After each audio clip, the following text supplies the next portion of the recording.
어린이들 또 학생들 데리고 여행을 다니다 보면 학생들이 말하는 말 가운데 기억에 남는 명언들이 생겨납니다.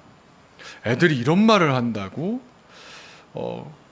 깜빡이도 켜지 않고 훅 들어와서 본질을 푹 찌르는 그런 멋진 말을 하기도 하고요. 또 그런가 하면 아직 성숙하지 못하다 보니까 앞뒤가 안 맞는 말을 아주 천연덕스럽게 자신 있게 내뱉기도 합니다. 이번에 이현종 집사님 가정을 통해서 알게 된 플로리다에 사시는 집사님하고 이렇게 만날 일이 있었는데 이틀 동안 저희를 맞이해 주셨습니다. 첫날은 잘 아는 바닷가가 있다면서 그리러 오시라고 그래서 갔더니 막 이렇게 식사나 이런 걸 다 준비하신 뒤에 사라지셨습니다. 그러더니 투망을 가지고 가셔서 농어를 잡아오셨는데 한 마리만 가져오실 수 있대요. 7마리를 잡았는데 그 중에 한 마리만 1m가 넘는 걸 가져오셨어요. 그러면서 이걸 보시면서 이제 내일 집으로 초대할 테니 집에서 이걸 회를 떠주겠다.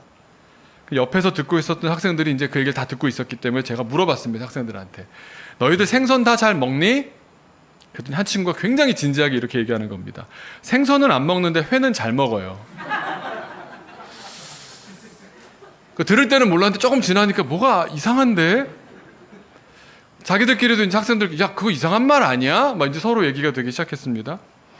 근데 그 포인트 하나 딱 꽂히기 시작하니까 서로 그런 말을 해왔다는 것이 뒤늦게 깨달아지기 시작한 겁니다. 그래서 한 친구는 소고기는 안 먹는데 한우는 잘 먹어요. 라던가 햄버거 먹자 그랬더니 저는 고기 패티는 안 먹는데 햄버거는 좋아해요. 라던가 어떻게든 우리가 억지를 부리면 말이 아예 안 된다고 할 수는 없겠지만 정확한 말뜻은 모르는구나 싶은 그런 부족한 표현들로도 우리가 참 많은 말을 하고 있구나 생각하면서 얼마나 웃었는지 모릅니다. 로마서 설교를 시작한 지난 설교에서 우리는 십자가 구원의 신앙만 갖고 있다가 결정적인 한계를 갖게 되었다는 사실을 나눴습니다. 그것은 바로 신앙과 삶의 분리라는 문제였습니다. 그래서 우리가 이번에 이 로마서를 읽어가는데 특별히 십자가 구원의 신앙을 넘어서서 하나님 나라 신앙으로 업그레이드 합시다. 그래서 우리가 우리 일상의 삶에서도 하나님 나라를 이루어가는 인생이 되자 그렇게 권면 드렸습니다. 신앙과 삶의 분리가 벌어지는 결정적인 지점은 오늘 본문 말씀의 표현으로 말씀드린다면 믿음과 순종이 분리되는 지점입니다. 믿는데 순종하지 않는 삶인 겁니다. 그런데 우리는 믿는다고 하면서도 순종은 하지 않는 이율배반적인 삶을 살고 있는지 모릅니다. 그러면서도 자기는 자각하지 못한 채로 믿음으로 구원받았으니까 괜찮지 않냐 억지 주장을 펼치고 있는 것 아닌가 싶습니다. 마치 생선은 안 먹는데 회는 좋아한다는 말처럼 순종은 싫어하는데 구원은 받았다 라고 말하는 것과 같은 것 아닌가 싶습니다. 과연 성경은 어떻게 말씀하고 계셨나? 우리가 성경을 그냥 단순한 몇 개만 뽑아서 알던 시대의 신학 가지고는 우리가 진정한 이 어렵고 복잡한 시대 가운데 정말 똑바로 살기가 어렵기 때문에 과연 성경은 어떻게 말씀하시는지 이제는 우리가 좀 깊이 들여다 보아야 할 때가 되었습니다. 우리가 로마서를 특별히 깊이 읽어야 이 문제를 해결할 수가 있습니다. 그래서 오늘은 바로 이 이야기, 또 아마 이 로마서 내내 우리가 나누게 될 이야기인데 그것은 어떻게 신앙과 삶은 통합될 수 있는가? 성경은 정말 믿기만 하면 너희들은 맘대로 살아야 된다, 살아도 된다 이렇게 말씀하시는가? 아니면 믿음과 삶을 어떻게 생각하고 통합하려무나 말씀하고 계시는가? 그것을 한번 정리해보는 시간이 되기를 소망합니다. 로마서 1장은 바울 목사님께서 이게 편지니까 자기가 누구인지 로마 교회에게 편지를 보내면서 내가 누구인지 밝히는 내용으로 시작됩니다. 그런데 바울 목사님을 설명할 수 있는 말이 뭐가 있을까요? 요즘 식으로 표현해 본다면 바울 목사님의 연관 검색어가 뭘까요? 여러분이라면 내 연관 검색어 뭐가 나올 것 같습니까? 제가 이기둥이라고 치면 뭐가 나오는지 아십니까? 어떤 각설이 타령하시는 분 이름이 이기둥이래요. 그러니까 저는 이기둥 치면은 각설이 품바 이런 게 나옵니다. 참 그분보단 잘 살아야 되는데라는 생각을 많이 하게 되는데요. 바울 목사님은 아마 연관 검색어로 친다면 복음이란 단어가 나올 것 같습니다. 복음. 바울 목사님을 이해하려면 복음을 알아야 하고 복음을 알아야지만 비로소 바울 목사님을 이해할 수가 있습니다. 그래서 바울 목사님은 로마서를 시작하면서 자기를 소개하는데 어떻게 소개하셨느냐? 복음을 설명하는 것으로 자기소개를 합니다. 그래서 바울 목사님은 오늘 본문 말씀을 통해서 우리가 읽는 이 66권 성경 그 어느 구절보다도 더 직접적이고도 분명하게 복음은 이것이다 정의하십니다. 오늘 말씀 가운데 이 복음이 분명해지고 복음이 무엇인지 분명히 알게 되는 시간이 될 것입니다. 그래서 본문 1절을 먼저 보시면 함께 읽겠습니다. 본문 1절입니다. 로마서 1장 1절 시작. 예수 그리스도의 종 바울은 사도로 부르심을 받아 하나님의 복음을 위하여 택정함을 입었으니. 우리가 한글 성경으로 볼 땐 저렇게 구성이 되어 있는데요. 1절의 시작 단어와 끝 단어가 중요합니다. 헬라어 원어에서 보면 첫 단어가 파울루스입니다. 바울. 그러면서 그 바울이 종이고 사도고 이렇게 얘기가 쭉 나온 다음에 그 다음에 이 사람을 설명하는 단어가 딱 나오는 말이 1절 마지막에 나오는데 바로 하나님의 복음으로 끝납니다. 바울로 시작해서 하나님의 복음으로 1절이 끝나게 됩니다. 자기소개를 해야 하는 편지의 첫 문장부터 하나님의 복음으로밖에는 나를 설명할 수가 없다고 말하고 있는 겁니다. 그러면서 그 복음, 하나님의 복음을 위한 사도로서 나는 부르심을 입었다. 이게 나다. 이렇게 시작하는 겁니다. 그리고는 이제 2절, 3절, 4절에 걸쳐서 이 1절의 마지막 등장한 단어인 하나님의 복음은 어떠한다, 어떠하다, 어떠하다. 우리는 앞에서 수식하죠. 네. 많이 먹는 이기동 목사, 애들을 사랑하는 이기동 목사 이렇게 하지만 헬라어는 뒤에서 합니다. 관계대명사라고 우리 영문법 시간에 옛날에 배웠을지 모르겠는데 뒤에서부터 이렇게 수식을 해주는 겁니다. 2절에도 3절에도 그 모든 내용이 1절의 마지막에 나오는 하나님의 복음을 수식하는 말이 되는 겁니다. 내가 전하는 복음이란 2절에서 이러이러한 복음이다. 내가 전하는 복음이란 3절에서 이러이러한 복음이다. 그렇게 설명을 하는 겁니다. 크게 두 가지로 복음은 이런 복음이다. 내가 전하고 있는 하나님의 복음이란 바로 이런 거다. 크게 두 가지로 나누는 이 말씀을 하는데요. 2절입니다. 2절에서 첫 번째 설명이 나옵니다. 같이 한번 읽어보겠습니다. 이 복음은 하나님이 선지자들을 통하여 그의 아들에 관하여 성경에서 미리 약속하신 것이다. 하나님께서 예언자들을 통해서 선지자들을 통해서 성경에 이미 예전에 벌써부터 약속해 두셨다. 그런 말씀이다 라는 겁니다. 우리 복음을 구약성경 어디에서 예언하셨을까요? 아무래도 예언자, 선지자라고 했으니까 예언서에 찾아보면 좋겠습니다. 가장 쉽게 딱 눈으로도 보아도 알 수 있는 구절이 이사야서 40장 9절을 한번 보시면 보여주시겠습니까? 네. 아름다운 소식이란 단어가 나옵니다. 또 아름다운 소식 두 번이나 나오죠. 네. 또 이사야서 52장 7절을 보시면 좋은 소식이라고 하고요. 또 복된 좋은 소식. 네. 이런 단어들이 나옵니다. 이걸 히브리어를 헬라어로 가져왔을 때 바로 복음이라고 쓴 겁니다. 아름답고도 합쳐서 9절과 7절의 말씀을 합쳐서 한마디로 아름답고도 복된 좋은 소식이란 과연 무엇이겠습니까? 이사야 선지자가 쓴 기록이다 보니까 이사야 선지자는 이스라엘의 멸망 시기와 포로 시대에 백성들에게 하나님의 말씀을 전했던 선지자입니다. 그렇다면 그 당시 유대인들에게 복음이란 어떤 소식이겠습니까? 사실 그때뿐만이 아니라 그때 이후로 계속해서 이사야 선지자뿐 당시만이 아니라 그 이후에도 계속해서 예수님 오시기 전까지는 이스라엘은 자기 나라가 없었습니다. 그러니까 이스라엘을 압제하고 통치하는 제국의 주권자들만 바뀌었을 뿐이지 유대인들은 계속 자유와 평화를 빼앗긴 채 살아왔기 때문에 이들에게 복음은 뭐겠습니까? 우리가 해방되었다. 전쟁이 끝났다. 압제자들이 물러갔다. 결국 평화가 왔다. 우리식으로 이해하기 참 좋은 단어가 바로 광복입니다. 광복만큼 좋은 소식이 어디 있었겠습니까? 저는 예전에 그 방송에서 본 표현이 참 오래 남아있는데요. 광복절에 길거리에서 태극기 흔들어 보셨던 분이 했던 표현이 이러더라고요. 그날 어땠습니까? 그랬더니 그 할머니께서 그 옛날을 회상하시면서 그러는 겁니다. 아니 그 전날과 그 다음날이 광복절 그날이나 그 전날이나 같은 날 아닙니까? 하루 차이가 뭐 그렇게 큰 차이가 있었겠습니까? 그런데 그러시더라고요. 공기가 달랐습니다. 공기가 달랐답니다. 그러니 우리나라 광복 때 어떤 일이 있었겠습니까? 뭔가 이렇게 차오르고 막 감격적인 가운데 사람들이 뭐라도 다 쥐어주고 나와서 막 다 환영했습니다. 뭘 환영했습니까? 일본만 아니면 다 환영하는 겁니다. 그래서 북쪽에서는 들어오는 소련을 환영했고요. 남쪽에서는 들어오는 미군을 환영했습니다. 일본의 지배에서 해방시켜준 누군들 고맙지 않겠습니까? 그런데 우리는 유대에 비하면 고작 36년 한 나라, 한 제국으로부터만 압제를 당했기 때문에 이스라엘의 아픔을 잘 이해할 수가 없습니다. 훨씬 길었고 계속해서 바뀐 다른 주권자들이 침탈해 왔던 겁니다. 그러니까 이거는 뭐 어디만 물러가게 해주셔서 이렇게 되는 문제가 아니었던 겁니다.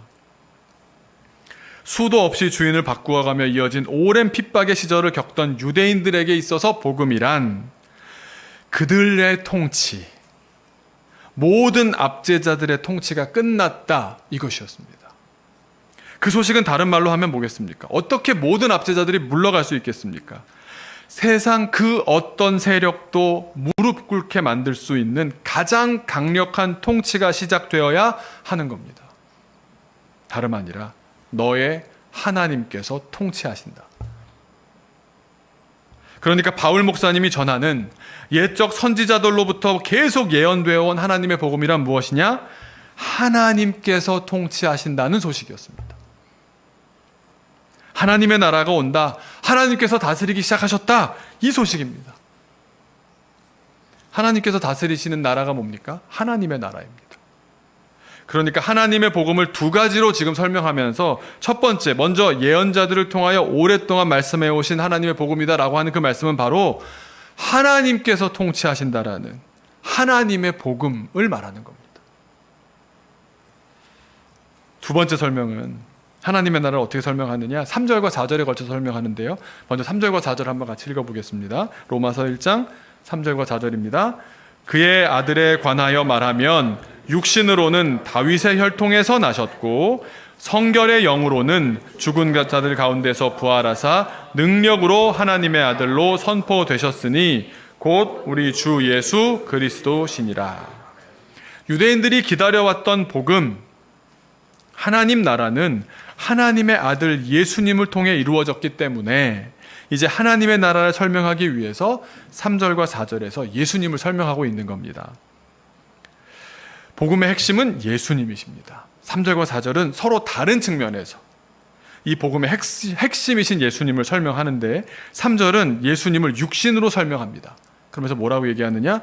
예수님은 한편으로는 육신으로는 다윗의 후손이다 설명합니다. 다윗의 후손이다.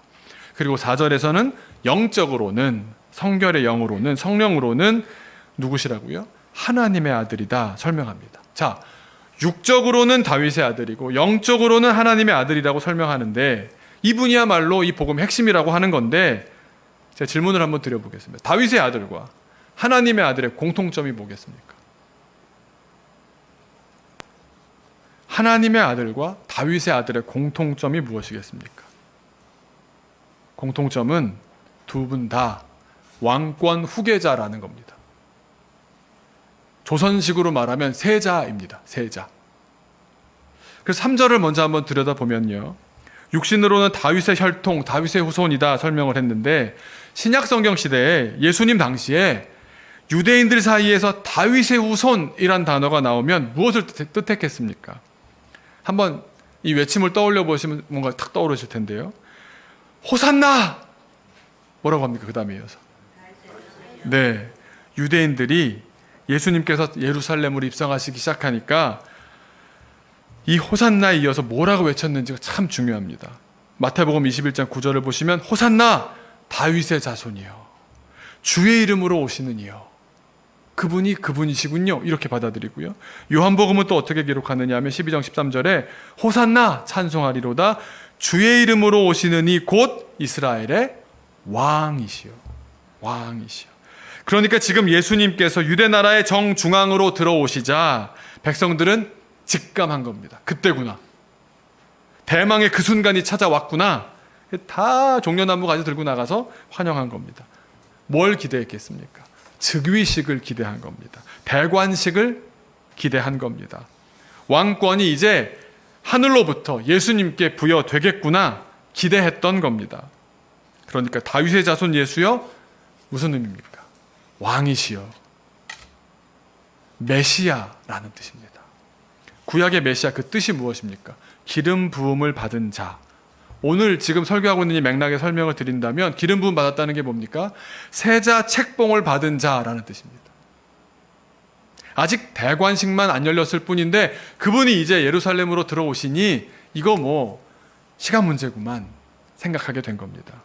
예수님은 구약에서는 그래서 메시아로 계속해서 대망해 왔던 분이시고, 그 말씀을 신약으로 번역하면 바로 그리스도입니다. 그러니까 그리스도라는 말은 왕이라는 말입니다. 메시아가 그리스도고, 그리스도라는 말은 다시 말하면 왕이라는 말씀입니다. 왕이시여. 육신으로 보자면 예수님은 왕이신 겁니다. 그런데 또 4절은 어떻습니까? 4절에는 먼저 우리 성경이 말씀하시는 복음의 전 과정이 담겨 있습니다. 복음의 과정은 아주 축약하면 딱 3가지 과정으로 말씀드릴 수 있습니다. 예수님의 죽으심과 예수님의 부활하심과 그리고 예수님의 다스리심입니다. 예수님의 죽으심을 상징적으로 말한다면 십자가니까 십자가, 부활, 주 되심, 주인 되심이라고 말씀드릴 수 있겠습니다. 복음이란 십자가에서 예수님께서 우리의 죄를 대신 지시고 죽으셨다는 십자가로 마치지 않습니다. 그게 끝이 아닙니다. 우리 그걸로 끝내는 분들이 너무 많은데 거기서 끝나는 게 아닙니다. 그것은 복음의 일부분일 뿐입니다. 그래서 4절을 한번 꼼꼼히 보시겠습니다. 4절을 보시면 죽은 자들 가운데서, 그러니까 예수님께서 십자가에 달려 죽으셨을 뿐만 아니라 그 다음에 뭐라고요? 부활하사 다시 살아나셨다는 겁니다. 그리고 그 다음에 뭐라고요? 능력으로 하나님의 아들로 선포되셨으니, 다시 살아나시기만 하신 것이 아니라 이제 그 후로부터 우리의 주님이 되셨다, 즉위하셨다, 그 말씀입니다.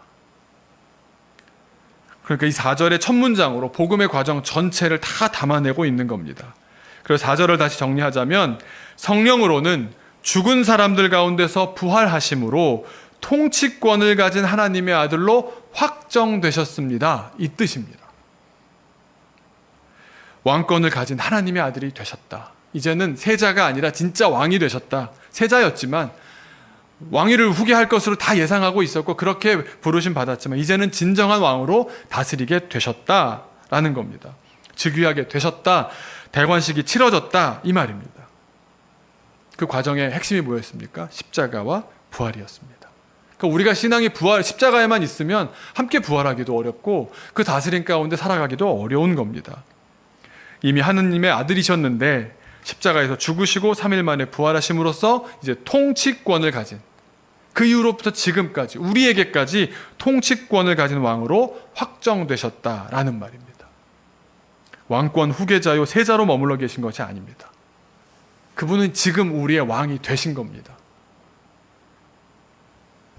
우리가 믿음은 있는데 순종하지는 않는다는 사람들은 십자가에만 머물러 있는 겁니다.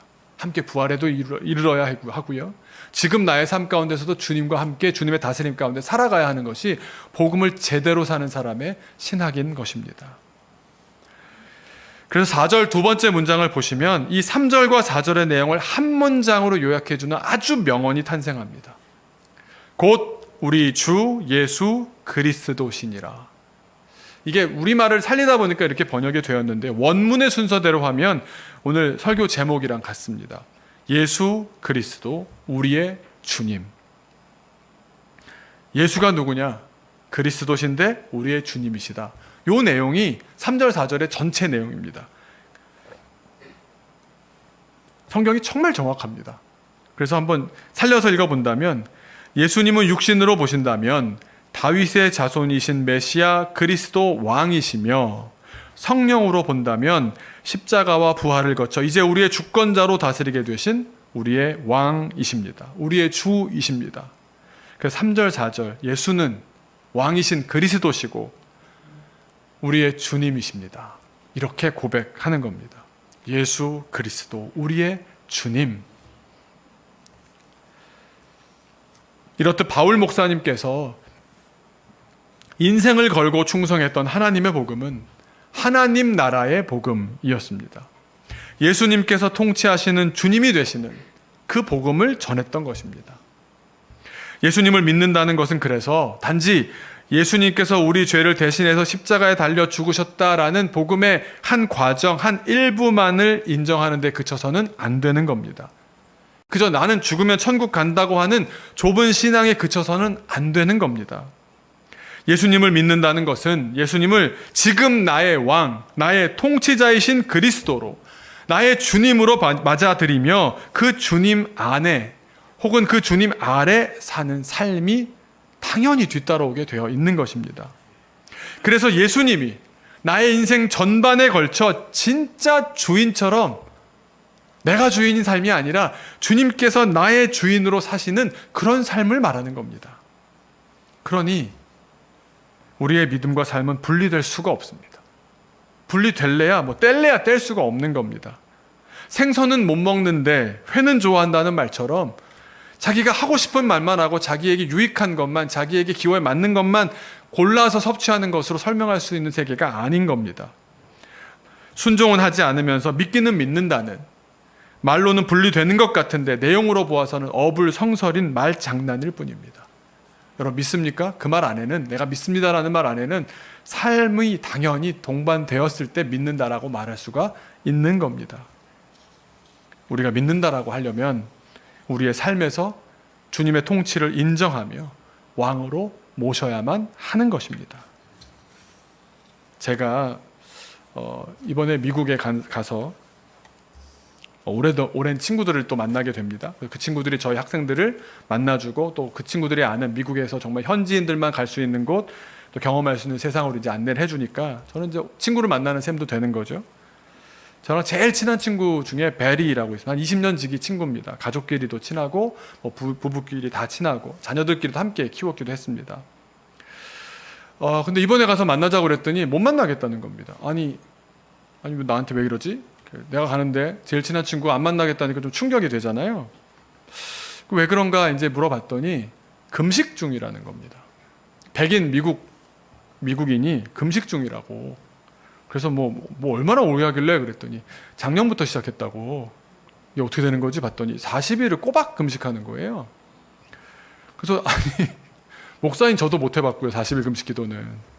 또 미국 백인 아저씨가 50이 다 된 아저씨가 한다고 하니까 제가 아니 이게 무슨 일이지 싶었습니다.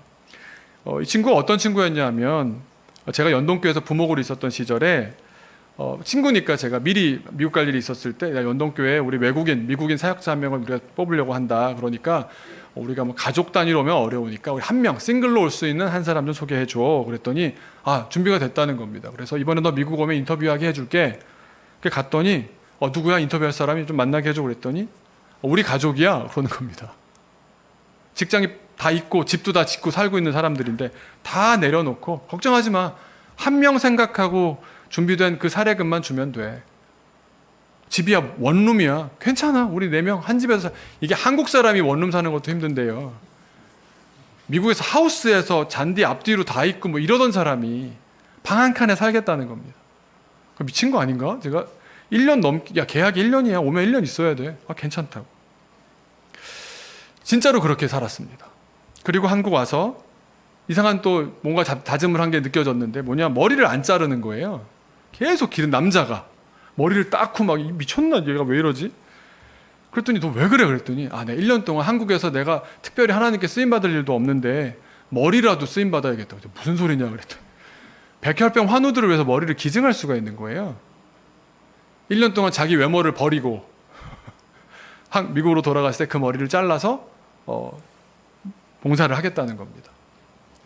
이 친구랑 같이 살면 참 인생이 재미가 없는 게요. 너무 즐겁고 너무 행복한 친구인데 술은커녕 청량음료도 안 마십니다. 커피도 안 마십니다. 우유도 안 마십니다. 그냥 맹물만 마십니다. 그러니까 저만 옆에서 커피 마시기도 민망하고요. 그러니까 정말 어떻게 보면 정말 재미가 없는 인생을 살아가는 친구인데 자기는 그래도 너무 행복하고 충만한 겁니다. 그 집에 큰 아이가 딸이고 둘째 아이가 아들인데 산이랑 저희 아들이랑 나이가 대충 맞아가지고 함께 같이 키웠었거든요. 이번에 가면서 이제 저희가 그래 날짜를 조정해 봤더니 40일이 끝나고 41일째가 되는 첫 금식 해방하는 날에 만나자는 겁니다. 여러분, 이날에 만나서 뭘 어떻게 해야 됩니까? 뭐 제가 죽이라도 써가지고 줘야 되는지, 미국 사람한테 죽이 맞는지 고민하다가 어쨌건 이제 만나기로 하고 이제 만나게 되었는데요. 만났더니 그 사정을 이렇게 살펴보니까 이 상황, 대충 상황이 이런 겁니다. 큰 아이가 딸이고 둘째 아이가 아들인데 둘 다 분가해서 살겠다고 나갔습니다. 이제 교육 다 시켰으니까 부모도 더 이상 이제 돈에 너무 이제 구애받고 싶지가 않아서 오랫동안 평생 동안 이 부부가 꿈꿔왔던 일이 캠핑카를 사가지고 전 미국을 돌아다니면서 자연이 아름답다고 하는 곳에 차를 세워두고 산을 올라갔다 오고. 그 자기가 진짜로 그렇게 시작을 한 겁니다. 작년에 제가 갔을 때는 집이 있었는데 그 집을 다 팔았고요. 직장도 다 그만뒀고요. 남자 간호사거든요. 다 때려치고 캠핑카 사가지고 이제 다닌 겁니다. 그리고는 저희처럼 아까 인스타그램에 two in tent, 텐트 안에 두 사람, 그걸 만들어가지고 뭐 예쁜 사진, 뭐 신기한 식물, 뭐 나무까지 하나 있어도 사진 찍고 매번 올리는 거예요. 그러면서 이제 친구들이 많으니까 이제 너 지금 어디야? 뭐 에팔라치아 산맥이 어디야? 뭐 어디야? 막 이러면서 그냥 자기가 만끽하고 있었습니다. 그런데 큰 딸아이는 우리 그때 목사님이랑 같이 폴란드에 갔을 때 제가 영어 사역자 필요하니까 연락했더니 그냥 대번에 달라왔거든요. 우리 그 딸 한 사진 한번, 샘이라고 하는 세만사라는 친구인데요. 한번 보여주시면, 네. 오른쪽에서 두 번째 있는 사모님 옆에 있는 친구가 샘이라고 하는 친구인데 정말 이제 봉사도 많이 하고 돈 있으면 뭐 선교 다니고 참 아름답게 잘 컸습니다. 그런데 둘째 아들이 힘들어하는 겁니다. 저도 어렸을 때 봤을 때도 뭔가 이렇게 늘 약간 두려움이 좀 있고 뭔가 불안해하고, 근데 이 친구가 그러다가 다른 걸로 잘 해결이 안 되니까 부모가 그렇게 기도하고, 뭐 부모가 정말 이런 부모라면 정말 뭐 굉장히 좋은 애들만 나올 것 같다 싶을 정도 정말 가정적이거든요. 그런데 이 안에서부터 오는 이 불안을 이겨내질 못하는 겁니다. 그러다가 친구들이 권하는 가벼운 약물에 손을 대기도 했고, 그 일로 말미암아 또 애가 뭐 이렇게 막 악하게 이럴 줄을 명확하지를 못해요. 순박해요. 그러다 보니까 뭐 그냥 검사하다가 걸려서 구류를 사기도 한 겁니다. 그러다 보니까 자기 마음이 낮아질 대로 낮아진 겁니다. 그런 폐쇄된 공간에 들어가서 자기가 이렇게 잘못했다라는 걸 생각하게 되니까 처음으로 얘가 마음이 낮아진 겁니다. 그래서는 부모를 찾더랍니다. 부모가 어떻게 해야 되겠습니까? 캠핑카 몰고 돌아온 겁니다. 그 부모 되는 베리와 캐서린 부부가 그럽니다. 아이가 정말 위기에 빠지니까 찾을 수 있는 사람으로 우리가 있다는 게 참 감사했다고. 그러면서 부모 말을 따라서 이제 진단을 처음으로 정식으로 받은 겁니다. 그랬더니 불안장애라는 진단을 받았습니다. 그런데 그 사이에 얘가 결혼도 했고요. 애도 낳았습니다. 부모 입장에서는 이제 결혼하면 좀 나아지겠지, 아이까지 낳았으니까 괜찮겠지 했는데 전혀 무책임하게 가정을 돌보는 겁니다. 그래서 부모가 그 캠핑카를 가지고 와서 이 아들은 미국에 트레일러라고 있죠. 바퀴 달린 집. 거기 그냥 할아버지 땅에다가 트레일러 박아놓고 그냥 대충 얼기설기 해놓고 사는 겁니다. 근데 아이를 그냥 제대로 돌보질 않으니까 이 부모가 안 되겠다 싶어서 자기의 모든 일정을 다 취소하고 그 공간 안에 캠핑카를 같이 세워두고 트레일러 한 대, 캠핑카 한 대 둘이 같이 사는 겁니다. 그냥 자기가 할 수 있는 일이라고는 기도, 그리고 안정적인 부모로 그냥 언제나 찾을 수 있는 거리에 있는 것 밖에 없더랍니다. 참 저도 그 아이가 윌인데 얘가 심약해요. 마음이 참 약해요. 항상 불안해하고 두려워하곤 했는데 부모도 이유를 몰랐다. 그 과정을 거치고 나니까 이제 이유를 알았습니다. 근데 문제는 뭐냐면 이 아이가 그래서 손대지 말아야 할 약물에 손댔다는 그 약물이나 진단을 받고 나서 병원에 줄 수 있는 약이나 성분이 똑같더랍니다. 합법적으로 먹냐 비합법적으로 먹냐 이 차이지 얘를 근본적으로 고칠 방법이란 세상에 존재하지 않는 겁니다. 그냥 세상은 이렇게 얘기하는 것 같더랍니다. 너 그냥 그렇게 중독되다 죽어라. 제 친구 마음이 얼마나 힘들었겠습니까? 자기는 정말 성심성의껏 내 인생도 몇 년씩 하나님께 드리면서 그렇게 열심히 살았는데 우리 아들은 왜 이런 거? 하나님 아들 하나 해주실 수 있지 않습니까? 할 법도 한데. 이 친구가 참 좋은 친구입니다. 친구 중에 기도한 모임을 하는 친구가 있어요. 근데 저도 같이 만나봤는데 아주 정말 표현을 용서하시면 진짜 말 그대로라, 너무 그대로라서 그 빡빡머리 경찰이 하나 있어요. 친구 중에 범죄자를 검거하다가 막 전도하고 이런 미친 인간이 하나 있거든요. 근데 그 둘이 만나서 뭐 한 일주일, 수주일 만에 위면 만나서 검거하러 동네 왔다 그러면 만나서 또 기도하고 뭐 이러는 친구예요.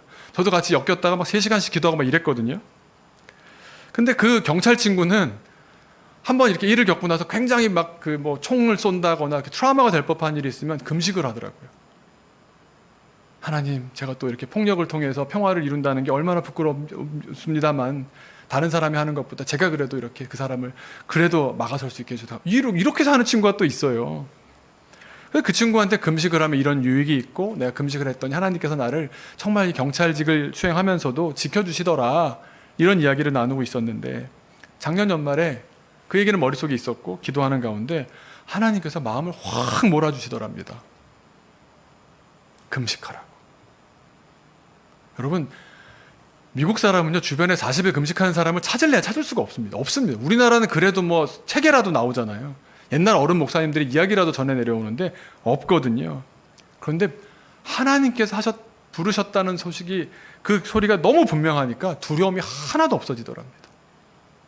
하나님께서 내가 금식하길 원하신다, 이 하나에 해본 적 없지 않냐, 누군 했다가 이렇게 됐다더라, 너는 간호사였으니 영양에 대해서 잘 알지 않냐, 그러면 사람이 제대로 그 다음에 회복이 되는 게 어렵다, 네가 나이가 몇인데, 수많은 하지 않아야 될 이유가, 합리적인 이유가 떠오르는 것이 아니라 나의 주인 되신 주님께서 내 삶을 지금 붙잡으려고 하시니 나는 지금 순종해야겠다 싶어서 그 순간부터 해를 넘기도록 금식한 겁니다.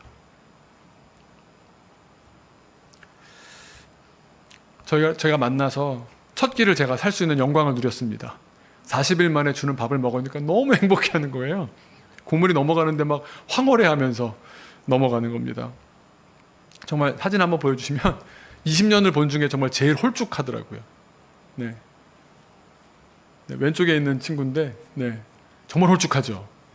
뚱뚱할 때를 못 보셔서 그렇지만 꽤 쪘었거든요. 네. 제가 물어봤어요. 40일을 어떻게 금식을 하냐. 상상도 못하겠다. 우리 아버지 그러셨다는 얘기는 들었지만 우리 시대에 그런 사람이 어디 있냐. 그랬더니 정말 쉬웠다는 거예요. 아니, 40일 금식을 쉽다고 말하는 사람들 거의 다 허풍 아니겠습니까? 그게 어떻게 쉬울 수가 있습니까? 그래도 이 친구가 지금까지 살아온 삶을 보면 얘가 쉽다는 것 치고 진짜 쉬운 건 하나도 없었거든요. 뭐 머리를 기르는 일이며 한국에 한 방에 살기 위해서 온다는 그런, 정말 하나님 앞에 그냥 그렇게 사는 친구였지, 다른 사람 볼 때는 정말 쉬운 일이 아니었는데, 이러는 겁니다. 내가 한 거라고, 하나님께서 주신 마음에 순종만 하면 됐는데 뭐가 어렵냐. 주인이 말씀하시는데 종이 순종하는데 다른 뭐 중요하냐고. 40일 금식이건 다른 무엇이든 간에 왜 어렵습니까? 내가 주인이어서 어려운 것 아닙니까? 이 친구도 먹는 거 좋아하거든요. 그 와이프 되는 캐서린이 저한테 그럽니다. 저희 부부한테 하는 말이, 자기한테 뭘 먹으라고 시킨대요. 그 먹는 거 옆에서 보고 싶다고. 눈으로 먹겠다고. 얄밉지 않습니까? 먹는 사람이 기분이 나겠습니까? 옆에서 꼬르륵 거리고 있는데. 나는 순종만 하면 됐다고. 나는 순종만 하면 됐다고.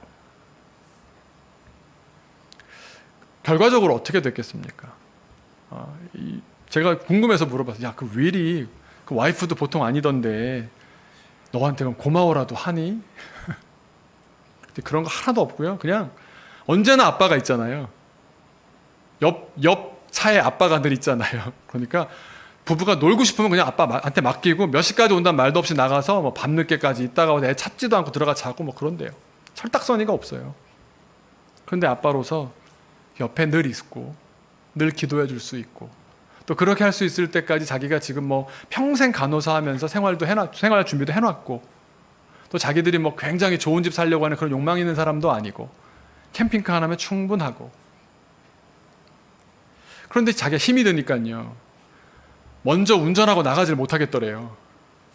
미국 사람이 운전하고 나가지 못하면 어떻게 되겠습니까? 집안에 그 동네에 갇혀 있는 거잖아요. 언제나 와도 그 자리에 있어요, 아버지는. 아들 입장에서 제가 그렇게 위를 제가 알지만 얼마나 마음이 위로가 됐을까. 아빠가 늘 그 자리에 있잖아요.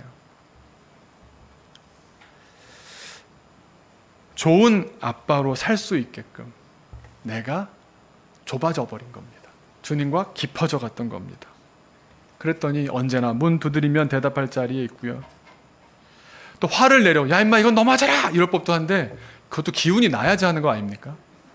뭐 먹은 게 있어야 화를 내고 힘이라도 내서 뭐 열이라도 뻗칠 텐데 기운이 없으니까 아 그래 알았어. 근데 그렇게 그 아들과의 관계가 새로워지더랍니다. 그러면서 그냥 감사하다고 하는 말이 애는 순해. 애기는 순해. 애까지 막 그냥 막 소리 지르고 이랬으면 아마 얼마나 힘들었겠습니까? 그러면서 제가 그 얘기를 다 듣고 홀쭉해서 진짜 허리가 그냥 헐렁해진 바지를 입고 가는 모습을 보면서 제가 드는 생각이, 우리가 믿음에 대해서 순종하지 않으면서 믿음은 딱 어떻게 보험처럼 하나 들어놓고 다른 걸 많이 가지려고 하는, 이렇게 복잡한 삶을 살다 보니까 뭔가 속에서 막 소화가 안 되고 잘못되고 있는 건 아닌가. 이 친구의 말이 계속 귀에 울렸습니다. 순종만 하면 되니까. 제가 아내랑 그런 얘기를 합니다. 산이 얘기를 못 하겠는 거예요. 그냥 건실하게 공부하고 있다라는 말 하기도 미안한 거예요. 학교를 제대로 못 마쳤거든요. 근데 그 친구는 너무 축복하는 겁니다. 크리스마스 때도요, 자기 집으로 초대해서, 그 자기 집이 아니라 할아버지네 집, 그러니까 캐서린 자매의, 그러니까 엄마의 아버지는 잘 사시는 집이거든요. 그 집에 다 모여가지고, 우리 가족인데 산이랑 산이 엄마는 한국에서 왔으니까 가족이 없지 않냐, 크리스마스 때 어떻게 혼자 있냐고, 다 오라고 가족처럼 다 안아주는 겁니다. 근데 계속 그렇게 얘기를 하더래요. 너는 우리 가족이야. 친구가 아니라 우린 가족이야. 그러니까 무슨 뭐 질투라든가 나는 못 가진 걸 네가 가졌네, 뭐 내가 더 잘났으니까 나를 좀 인정해, 그런 게 전혀 없고요.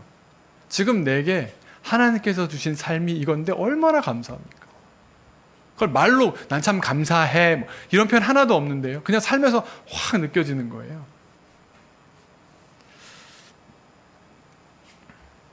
주님의 주권, 그 왕되심에 순종하는 삶을 사는 모습이라고 저는 생각했습니다.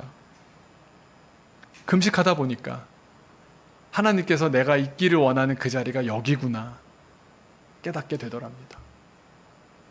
갑자기 금식하시라는 말씀이 아닙니다, 여러분. 그것도 하나님께서 하시게 하면 하는 건데, 그것도 뭐 자기가 뭐 자기 의지로 한다 그러면 그것도 역시 욕심입니다. 이걸 주실 때까지 기도하겠습니다. 그건 욕심입니다.